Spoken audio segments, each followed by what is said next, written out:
शिवराय,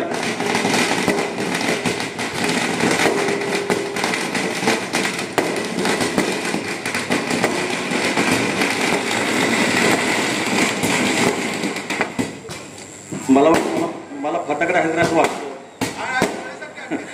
हिंदवी स्वराज संस्थापक छत्रपती शिवराय, आई तुळजाभवानी. प्रत्येक बातमीतील घटनेच्या वास्तविकतेची तुलना थेट पाहत रहा सांगली अपडेट. व्यासपीठावर सर्वच मान्यवर सन्मान्य व्यासपीठ, सलगर गावचे आचार्य नागरिक सरपंच जयश्री पाटील, व्यासपीठ सर्वच मान्यवर आणि बोलावे तैसे चालावे, वृंदावे त्याचे पाऊले, जे का रंजले गांजले त्याशी जो म्हणे आपले, तोची साथी ओळखावा तेथीची देव जाणावा, असे अनेक साधू संतांचे उपाधी लावून उपाधी असलेले आदरणीय महायुतीचे उमेदवार आदरणीय सुरेश भाऊ, विधानसभेची निवडणूक लागलेल्या 20 तारखेला मतदान आहे. या सगळ्या गोष्टी जरी असल्या आणि आम्ही वेगवेगळ्या पक्षामध्ये जरी काम करत असलो तर गेल्या विधानसभेला भाऊ आम्ही ताकदीनं तुमचं काम या ठिकाणी केलं, पण तदनंतर थोडंसं जरा आणि वेगळ्या भूमिकेच्या माध्यमातून येणं जाणं थोडंसं जरा कमी राहिलं. पण हिवाळी अधिवेशनाच्या वेळेला आदरणीय भाऊनी निरोप दिला आणि हिवाळी अधिवेशनाला नागपूरला गेलो. नागपूरच्या हिवाळी अधिवेशनामध्ये थोडीशी जरा गावाच्या विधायक आणि विकास कामाच्या बाबतीमध्ये चर्चा झाली आणि त्यावेळेस भाऊनी सांगितलं की तुम्ही जाणं येणं चालू ठेवा, तुम्ही काम सांगा, तुमचं जे काही काम असेल ते त्या ठिकाणी करूया, तुम्ही कुठल्याही गटाचं काम करा, कुठल्याही नेत्याचं नेतृत्व मान्य करा, पण सलगर गावाच्या विकासामध्ये कुठं कमी पडू नका. आणि म्हणून या ठिकाणी थोडी जरा चर्चा झाली आणि आम्हालाही वाटलं की गेली 20-25 वर्ष सलगर गावामध्ये ग्रामपंचायतीच्या माध्यमातून, पंचायत समिती, जिल्हा परिषदेच्या माध्यमातून सगळ्यांच्या सहकार्यानं अनेक विकास विधायक कामं केली गेली. पण मला त्यावेळेस चांगलं जाणवत होतं की आमदार आपल्या विचाराचा असल्याशिवाय आपण गावामधले अनेक मोठी कामं करू शकत नाही. आणि म्हणून थोडं जरा भाऊंच्याकडनं निरोप आला आणि आमच्याही मनामध्ये थोडी जरा इच्छा होती की आमदारांच्या विचारानं कुठं राहूया आणि जी काही मोठी कामं आहेत ते आमदारांच्या विचार किंवा आमदार आपल्या सोबत असल्याशिवाय ते होऊ शकत नाहीत. आणि म्हणून आमदारांच्या सोबत राहायचं याकडे भाऊ गेल्या हिवाळी अधिवेशनापासून मी निर्णय घेतला. टप्प्याटप्प्यानं भाऊंच्यावर जायची सुरुवात केली आणि भाऊंनी सुद्धा भरून दिलं. भाऊ म्हणजे एक परिस आहे आणि म्हणून साधू संतांनी सुद्धा सांगितलंय, परिस सांगे लोह बिघडला लोहची सुवर्णची झाला. भाऊनी ज्यांचा संपर्क झाला त्यांचं सोनं झाल्याशिवाय राहिलं नाही.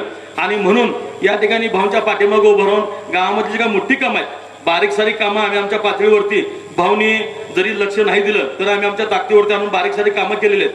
पण मोठ्या कामासाठी आमदारांचं सहकार्य असल्याशिवाय आपण मोठी कामं करू शकत नाही.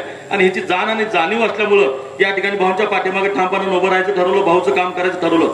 आणि महत्वाचं म्हणजे जर मोठी कामं कोणती असतील तर आमच्या सीमा भागातली रस्त्याची कामं. भाऊ स्वर्गीय विठ्ठलदाजींच्या नंतर पांडेगाव रस्ता एक आहे, त्याच्यावरती स्वर्गीय विठ्ठलदाजींच्या नंतर एकदाही खडी त्या ठिकाणी पडली नाही. आज पांडेगावचा रस्ता बघितलं तर हिवाळी अधिवेशनामध्ये 4-5 रस्ते सुचवले. त्या रस्त्यापैकी सलगर पांडेगाव रस्ता, सलगर चाऊसवाडी मार्गे शिरूर हद्दीपर्यंत रस्ता आणि सलगर आरळहट्टी रस्ता, हे 3 रस्ते झाले. परवाच्या अधिवेशनामध्ये काही रस्त्यांची मागणी केली होती, पण लाडकी बहीण योजना आणि इतर योजनेच्या माध्यमातून थोडासा निधी कमी पडला आणि म्हणून त्या ठिकाणी ती कामं राहिली. तरी पण मुख्यमंत्री सडक योजनेमधून सलगर मधभावी रस्ता 4,17,00,000चा झाला. म्हणजे सलगर गाव भाऊ बाजारपेठेचं गाव आहे आणि सलगर गाव हे बाजारपेठेचं गेल्या 10 वर्षाचं जर बघितलं आणि आत्ताची बाजारपेठ बघितली तर 50% थांबलेले आहे. आणि त्याचं मूळ आणि मुख्य कारण कोणतं असेल तर सीमा भागातले भाऊ रस्ते अपूर्ण असल्यामुळं आणि या ठिकाणी सीमा भागातले रस्ते पूर्ण करण्याच्या अनुषंगानं भाऊनी वचन दिलं. म्हणून आपण भाऊंच्या पाठीमागे लागलोय की तुम्हाला या ठिकाणी ज्ञात असावं. ह्या सगळ्या गोष्टी जरी असल्या तर मिरज पूर्व भाग म्हणजे दुष्काळी भाग म्हणून या ठिकाणी दुष्काळी भाग म्हणून बघितलं जायचं. स्वर्गीय विठ्ठलदाजी असतील, वसंतदादा असतील यांच्या हट्टाने या ठिकाणी मैशाळ योजनाचा जन्म झाला आणि खऱ्या अर्थानं ते काम शेडगेबांच्या कालामध्ये थोडंफार झालं गेलं, सरकारांच्या कालावधीमध्ये झालं, पण भाऊंच्या माध्यमातून ती योजना सातत्यानं चालू ठेवत राहील.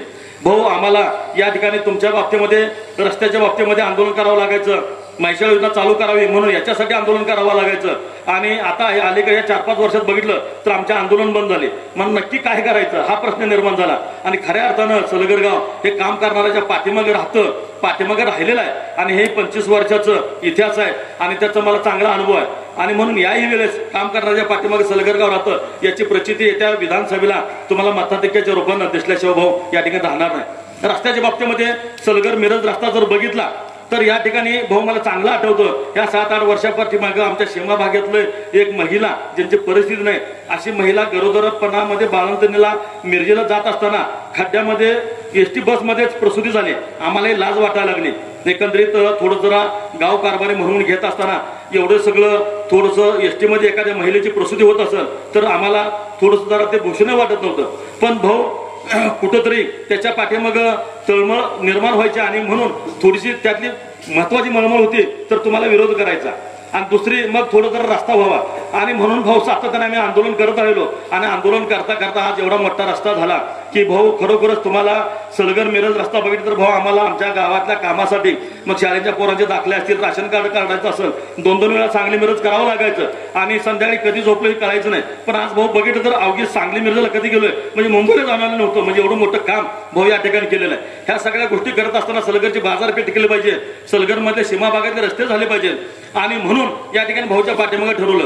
ह्या सगळ्या गोष्टी करत असताना सलगर गावचं ग्रामदेव श्री सिद्धेश्वर आहे. या सिद्धेश्वराचा दर्जा तीर्थक्षेत्र ब मध्ये आदरणीय भाऊने या ठिकाणी केला. यात्रा मोठ्या प्रमाणामध्ये भरायला लागली आणि म्हणून या ठिकाणी भाऊ सिद्धेश्वर आपल्या पाठीमागे आहे. याचं एकंदरीत म्हणजे त्याच्यामध्ये तीळ मात्र शंका घ्यायचं काही कारण नाही. 5 कोटीचा निधी सुद्धा अंतिम टप्प्यात आहे. अचानक आचारसंहिता लागली आणि त्यामुळे 5 कोटीचा निधी थांबलाय. मिरज पूर्व भागामध्ये सगळ्यात मोठं मंदिर म्हणून या सलगर मधलं ग्रामदेव सिद्धेश्वरचं या ठिकाणी नक्की झाल्याशिवाय राहणार नाही. म्हणजे अशी अनेक मोठी कामं आदरणीय भाऊच्या माध्यमातून होऊ लागलेले आहेत. ह्या सगळ्या गोष्टी करत असताना प्रत्येक माणसाला वाटतं की आपलं घर एक चांगलं असावं. प्रत्येक व्यक्तीला वाटतं. पत्र्याचं असेल तर स्लॅबचं असलं पाहिजे, स्लॅबचं असेल तर 2 मजली असलं पाहिजे. प्रत्येक माणसाला वाटतं की आपलं घर चांगलं असलं पाहिजे. तसं गाव आहे आणि गावाचं घर म्हणजे ग्रामपंचायत आहे. प्रत्येक ग्रामपंचायतीच्या प्रत्येक गावातल्या लोकांना वाटतं की आपल्या ग्रामपंचायतीचं किंवा आपल्या गावाचं घर ग्रामपंचायत चांगली असली पाहिजे. भाऊ मला अभिमानानं सांगावं वाटतं की मिरज तालुक्यात नव्हे तर सांगली जिल्ह्यामध्ये सगळ्यात मोठी ग्रामपंचायत ग्राम सचिवालय आपल्या सलगत होतंय. 2.5 कोटीचं ग्राम सचिवालय भाऊ आणि याच्यासाठी 1,10 लाखाचा निधी तुमच्याकडून आतापर्यंत आपल्याला मिळालेला सुद्धा आहे भाऊ. त्याच्या पलीकडे जाऊन या ठिकाणी आपण कामकाज करण्याचा प्रयत्न करूया. भाऊ सलगर गावामध्ये पिण्याच्या पाण्याच्या बाबतीमध्ये फार मोठं आम्ही नशिबवान आहोत. ह्या सगळ्या गोष्टी करत असताना भाऊ मिरज पूर्व भागामध्ये रोज 3 लाख लिटर पाणी ओटी टेस्ट करून टेशल टाकून सोडणारा म्हणजे मिरज पूर्व भागामधलं एकमेव गाव असेल भाऊ. मिरज पूर्व भागामध्ये आपण पेपरमध्ये बघतो की ह्या गावचं पाणी दूषित आहे, त्या गावचं पाणी दूषित आहे. पण ह्या गेल्या 2002 सालापासून भाऊ सलगरची एक बातमी नाही की बाबा पाणी पिण्यास दूषित नाही असं. म्हणजे एवढं पद्धतीचं चांगलं नेटकं नियोजन केलेलं आहे. एवढंच नाही गेल्या योगायोगाने गेल्या साहेब भाऊ उन्हाळ्याला तुम्ही पाणी सोडलं. पाणी सोडायच्या अगोदर दयनीय अवस्था निर्माण झाली. गावामध्ये पिण्याची अडचण निर्माण झाली. नुकती ग्रामपंचायत झालेली आणि थोडं जरा सरपंचांनी ताकद लावला की हा कायमचा कलंक पुसून काढा. भाऊ 18 बाय 22 मीटरची विहिरीची मान्यता असताना आपण 36 मीटर बाय 33 मीटरची विहीर एका महिन्यात भाऊ काढलेला आहे. जवळजवळ फार मोठी म्हणजे महाराष्ट्रामध्ये पाणी पुरवठ्याची विहीर अख्ख्या महाराष्ट्रात कुठं नाही एवढी मोठी विहीर सलगर ग्रामपंचायतीनं भाऊ ग्रामपंचायतीच्या खर्चातनं केलेले. मला भरपूर काय सांगायचं पण कालावधी वेळ कमी असल्यामुळं या ठिकाणी बोलूया. मगाशी आमच्या सहकार्याने सांगितलं की पिंडीवरती दूध घालायला गेल्यानंतर पाणीच आणलं. पण मला त्या सहकार्यांना सगळ्यांना सांगायचं आहे जरी भाऊंचा एवढा महिमा मोठा आहे पाणी जरी लोकांनी घेऊन गेलं तर त्याचं दूध होऊन त्या पिंडीवर पडल्याशिवाय राहणार नाही. एवढं मोठं काम या ठिकाणी भाऊंचं असणार आहे. त्यामुळं या ठिकाणी भाऊंचा महिमा जो आहे ना फार मोठा आहे. आम्हाला सुद्धा माहित नाही. आम्हाला आता असं वाटतं की आमच्या 11, 13, 14 वर्ष वाया गेली की काय असं अण्णा असं आम्हाला वाटतं. पण कसं का असं ना देर आहे दुरुस्त आहे भाऊ. या ठिकाणी तुम्ही कुठल्याही पक्षात असा आम्ही कुठं असतो नाही तर काय पण होऊ दे.